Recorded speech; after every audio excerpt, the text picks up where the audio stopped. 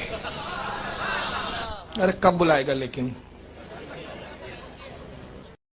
اگر یہ اپنی زبان کے اوپر قائم ہے تو ہم اسے شہر سجان گڑھ کے اندر دعوت دیتے ہیں کہ یہ شہر سجان گڑھ کے اندر آئے اور اپنے حلالی ہونے کا ثبوت دیں اور مناظرے کے لیے ہمارے سامنے بیٹھے اور اپنی اوقات اپنی امت کے سامنے ظاہر کریں کہ کیا اوقات ہے اس کی۔ انشاءاللہ یقینی بات ہے کہ جس دن یہ مناظرے کے لیے میدان میں آئے گا اسی دن اس کی اوقات اور اس کی حقیقت امت کے سامنے آ جائے گی۔ یہ شخص مناظرہ کیا کرے گا؟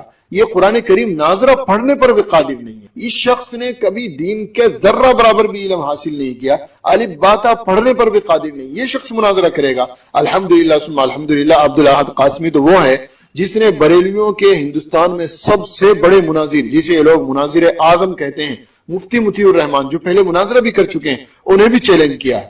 اور یہ دیکھیے چیلنج کا ثبوت۔